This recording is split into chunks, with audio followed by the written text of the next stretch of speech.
Karen. I am going to be 73 in December. To be strong, to be brave, to trust myself. Don't march to anybody's drum. Don't feel ashamed. Be proud of who you are. I guess those are the things I would have told myself at 20. I've worked very hard on feeling good. And I have, just like everyone, a very difficult history. And after I brought up my children and closed my business, I started doing things that I thought I would really like a lot. And so first I started teaching Pilates, and I still do. And then I started meditating. And I really believe that the meditation has changed my life. It's freed me from, kind of the ball and chain of my history. I was very self-conscious.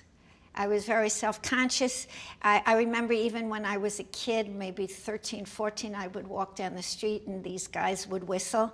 And I thought there was something wrong with me, like my slip was showing or something. I never thought I was pretty enough. I never thought I was smart enough. I never thought I was talented enough. Was probably, by the time I was in my 20s, not a very happy person, though nobody would know it. I was a really good actress. But now I've accepted my life, and it's not difficult anymore. I feel free. I feel more myself than I've ever been. As a matter of fact, I've never been happier in my life. I just am who I am, and if you don't like it, it doesn't matter to me anymore. I say what I believe without being afraid. I don't have to look like everybody else, like I used to. Okay, so I dyed my hair endlessly when it was time to dye my hair, when it was getting gray. But then I noticed that first I was losing my hair because of the dye, and it's kind of thin. And then I went to the stylist for my hair and cuts my hair, and he said, Karen, I think it's time for you to go gray.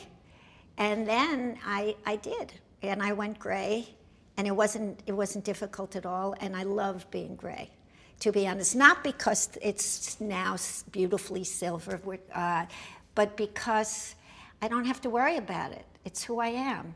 And that's another example in my life of coming out from hiding, from accepting who I am, because I don't wear a lot of makeup, and my hair is gray, so I'm no longer a kid. Yeah, that was one of my steps, I guess. Life just doesn't stop unless you're afraid, I guess. But life isn't over when you're 72. Oh, it's much better. The truth is, I feel very sexy. I don't go around feeling sexy, but if I think about being sexy or I'm with somebody, I'm not ashamed of my body. I like my body. Well, some things that make them beautiful because they are beautiful.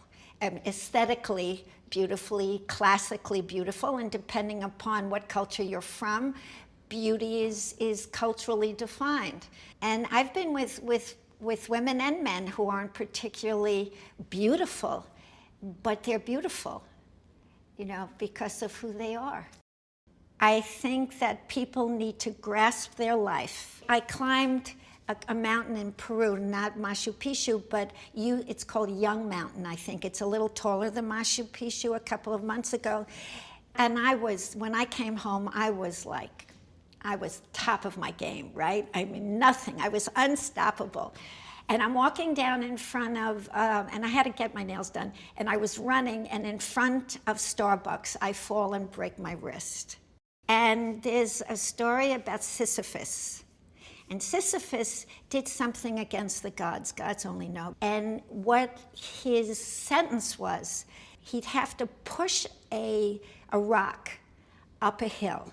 And then at the very top of the hill, the rock would go all the way down. And he would have to push it up again. And I fell, and it was true. Sisyphus came to my mind, because in a way that's very much what life is all about.